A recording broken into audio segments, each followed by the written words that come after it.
Hi everyone, எல்லோரும் நல்லா இருக்கீங்களா? சாப்பிட்டீங்களா? நம் மீது இறைவனின் சாந்தியும் சமாதானம் நிலவட்டமாக இந்த வார வெள்ளிக்கிழமை சாப்பாடு நம் அன்பில் கலந்த இதயத்தில் கலந்த நம் ஆதரவற்ற சகோதர சகோதரிகளுக்காக சிக்கன் பிரியாணியும்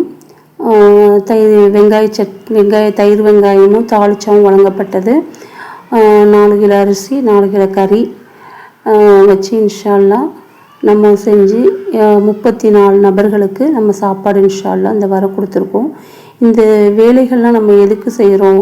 நம்முடைய தற்பெருமைக்காகவும் பிறருக்கு காட்டிக்கிடணும் அப்படிங்கிறதுக்காக நம்ம செய்கிறோமா, இல்லை அல்லாஹ் சொன்னா அப்படிங்கிறதுக்காக நம்ம செய்கிறோமா அப்படின்னா, அல்லாஹ் சொன்னா அப்படிங்கிற விஷயத்துக்காக தான் நம்ம செய்கிறோம். அல்லாஹ் நம்ம மேலே திருப்திப்படணும், நம்ம அதன் மூலியம் நன்மை செய்து அதன் மூலியம் சொர்க்கத்தை அடையணும். நம்ம உலகத்துக்கு வந்தோம், பிறந்தோம், செத்தோம் அப்படின்னு இருக்காமல் இன்ஷா அல்லாஹ் ஏதாவது ஒன்றை சாதித்து விட்டு போகணும் அப்படிங்கிற ஒரே காரணத்துக்காக தான் நம்ம இதை செய்கிறோம். பல்வேறு வேலைகள் நம்ம செஞ்சுட்டு இருக்கோம். இன்ஷா அல்லாஹ் அல்லாஹ் சொல்கிறான், ஏழைகளுக்கும் அனாதைகளுக்கும் சிறைவாசிகளுக்கும் நீங்கள் உணவளிப்பார்கள். ஏன் அப்படின்னா அல்லாஹின் மீது கொண்ட அன்பினால் அப்படின்னு அல்லாஹ் சொல்கிறான். அப்படிங்கிற ஒரு விஷயத்துக்காக தான், மனிதர்களுக்காக இல்லை. ஏன்னா மனிதர்கள் குறை கண்டுபிடிச்சிக்கிட்டே தான் இருப்பாங்க, அவங்கள திருப்திப்படுத்த முடியாது. ஆனால் நம்ம செய்கிற நல்ல விஷயங்களை கொண்டு அல்லாஹ் திருப்தி அடைகிறான். ஏன் அப்படின்னா அல்லாஹ் திருப்திப்பட போய் தான் நம்ம எவ்வளவோ சோதனைகள் வேதனைகள் அல்லாஹ் அதுலேருந்து மீண்டு நம்ம வர்றோம். அந்த அளவுக்கு நமக்கு தைரியத்தை கொடுக்குறான், மனதைரியத்தை கொடுக்கான்.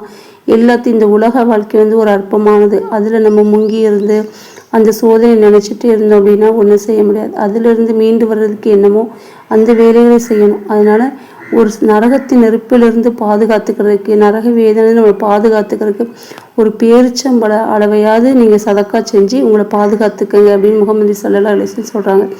நம்ம இது செய்யும்போது எவ்வளவோ நன்மைகள் நமக்கு வந்தடையுது. அவங்க செய்யக்கூடிய துவாக்கள் நம்ம போய் அவங்க கொடுக்கும்போது அவங்க முகத்தில் ஏற்படக்கூடிய மலர்ச்சி, சந்தோஷம், அதெல்லாம் பார்க்கும்போது நம்ம ஏதோ சாதிச்சு விட்டோம் அப்படிங்கிற ஒரு நன்மை நமக்கு கிடைக்கும். நம்மளால் முடிஞ்சது இன்ஷா அல்லாஹ் நம்ம செய்துக்கிட்டே இருக்கணும். நம்ம சின்ன சின்ன உதவிகள் நினைப்போம், அந்த சிறிய உதவிகள் தான் மறுமையில் நமக்கு மீசான் என்னும் தட்டு கணக்க பெரிய நன்மையாக நிற்கும். சின்னது தானே அப்படின்னு அசால்ட்டாக போகக்கூடாது. ஒரு சிறிய உதவி செய்யக்கூடிய வாய்ப்பு கிடைச்சாலும் அதை நீங்கள் பயன்படுத்திக்கிறோம். நம்ம வேலை உண்டு நம்ம உண்டு அப்படின்னு இருக்காமல் ஒரு முஸ்லீம் நம்ம நம்ம குடும்பம் நம்ம இதுன்னு இருக்கக்கூடாது. ஏன்னா இஸ்லாம் சொல்லுது, வழிப்போக்கர்கள், ஆதரவற்றவர்கள், அனாதைகள், விதவைகள், யாசிப்பவர்கள் எல்லாருக்கும் நீங்கள் செய்யக்கூடிய கடமைன்னு இருக்குது அப்படின்னு சொல்லுது இஸ்லாம். அதனால் அந்த உதவிகளை நம்ம வாய்ப்பு கிடைக்கும்போது நம்ம கண்டிப்பாக செய்யணும். இன்றைய உலகம் போதைப் பொருள் உலகமாயிட்டு இன்றைக்கு இந்த குழந்தைகளை வளர்க்கதே ஒரு பெரிய சவாலாக இருக்குது. இந்த குழந்தைகளுக்கு நம்ம என்னதான் நல்லது சொன்னாலும் அந்த குழந்தைகள் தீமையின் பக்கம் தான் அதிகமாக போவாங்க, நன்மையின் பக்கம் விரைந்து வரமாட்டாங்க. ஆனாலும் அவங்களுக்கு நம்ம சொல்லிக்கொண்டே இருக்கணும். உங்களுடைய குழந்தைகளாகட்டும் நம்முடைய குழந்தைகளாகட்டும் அல்லாஹ் இம்மைக்கும் மறுமைக்கும் பயந்தரக்கூடிய குழந்தைகளாக ஆக்கி அவங்களுடைய செயல்களை அழகுபடுத்தி அல்லாஹ் கண்குறிச்சி ஆக்கி வைக்கணும். நம்ம செய்யக்கூடிய இந்த பணிகளை நம்முடைய சந்தையினருக்கும் சொல்லணும். நம்ம சந்தையினரையும் அதை செய்ய வைக்கும்போது அவர்களுக்கு அந்த மக்களை சந்திக்கும் போது அவங்களுக்கு ஒரு ஐடியா கிடைக்கும். அப்படிப்பட்ட வாய்ப்புகளை நம்ம குழந்தைகளுக்கு நம்ம செய்ய வைக்கணும். நீங்கள் பிறந்த நாள், அது கல்யாண நாள் அப்படிலாம் கொண்டாடுவீங்க, அது நம்ம மார்க்கத்தில் கிடையாது. அப்படி நீங்கள் அப்படி நினச்சிங்க அப்படின்னா ஏதாவது ஒரு ஏழைகளுக்கு, ஆஸ்பத்திரிக்கு, யாருக்காவது நம்ம போய் சாப்பாடு ஏதாவது வாங்கி கொடுக்கும்போது அது அந்த நாள் நன்மையான நாளாக ஆக்கணும், ஆடம்பர நாளாக ஆக்காமல்.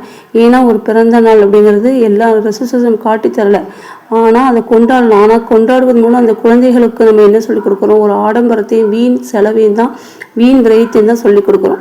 அல்லாஹ் ரசூல் இப்படி சொல்லியிருக்காங்க அப்படிங்கிறத நம்ம சொல்லணும். எத்தி வைக்கக்கூடிய கடமை நம்ம பிள்ளைகளுக்கு இருக்குது. ஆனாலும் அன்றைய நாள் உங்கள் பிள்ளைகளுக்காக செய்யணும் அப்படின்னு நினச்சிங்கன்னா இப்படி ஆதரவற்ற மக்களுக்காக நீங்கள் செய்யலாம், அதை அர்ப்பணிக்கலாம். சரி, அல்லாஹ் இன்னைக்கு என் பிள்ளை பிறந்தா இன்னைக்கு இலையில் கொடுக்குறேன், இதன் மூலியமாக என் பிள்ளை நல்லபடியாக வரணும் அப்படின்னு அல்லாஹ்வுக்காக நேர்ச்சைகள் செய்யணும். நம்ம வேறு எதுக்கும் நம்ம நேர்ச்சை பண்ணக்கூடாது. என்ன நேர்ச்சைகள் செய்தாலும் அல்லாஹ்வுக்காக செய்யணும் அப்படிங்கிறது நம்ம செய்யணும். ஏன் அப்படின்னா இன்னைக்கு அதிகமான தேவையுடையவர்கள் இருக்காங்க. ஒருத்தவங்க போய் சந்திக்கும் போது தான் நமக்கு தெரியுது, வெளியே போகும்போது தான் தெரியுது. அதனால நம்முடைய பிறருக்கு உதவி செஞ்சாலும் அதை நன்மையுள்ள தான் செய்யணும் அப்படின்னு. ஏன்னா அல்ல உண்ணுங்கள் பருகுங்கள் வீண் விரயம் பண்ணாதீங்கன்னு சொல்லிட்டான். வீண் விரயம் பண்ணுறது என்னது? அது எல்லாம் சைத்தானுடையது தான்.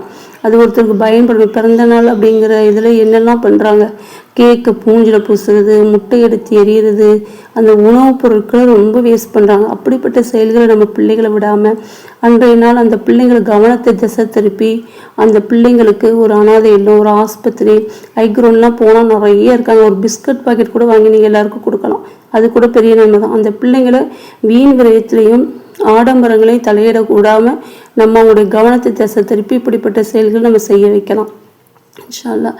இந்த ஒரு வேலை நமக்கு என்னன்னா அல்லாஹ்வின் மீது கொண்ட அன்பினால் மட்டும்தான் இந்த விஷயங்களை நம்ம செய்யணுங்கிறோம். நம்ம இந்த விஷயங்கள் எதுக்கு செய்வாங்கன்னா அல்லாஹ் மேல அன்பு வச்சிருக்க போய் தான் இந்த மனிதர்கள் இப்படி ஏழைகளையும் அனாதைகளையும் சிறைப்பட்டோரையும் அவங்க உணவளிப்பார்கள். உணவு கொடுத்தாயோ, உணவு கொடுக்க சொல்லி தூண்டினாயோ அல்லாஹ் கேட்குறான்.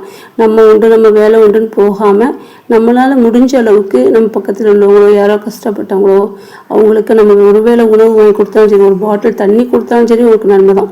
ஜதக்குத்துல் சரியாக தான். சின்ன சின்ன நன்மைகளை தேடி தேடி செய்யுங்க. அது உங்களுக்கு இந்த மறுமை உலகத்துக்காக எவ்வளவோ செஞ்சு வைக்கிறோம். மறுமைக்காக நம்ம என்ன செஞ்சு வச்சுருக்கோம், மறுமையின் மீசான் தட்டுக்காக என்ன செஞ்சு வச்சுருக்கோம், அதை செய்யக்கூடிய பாக்கியத்தை அல்லாஹ் நமக்கும் உங்களுக்கும் இன்ஷா அல்லாஹ் கொடுக்கட்டும்.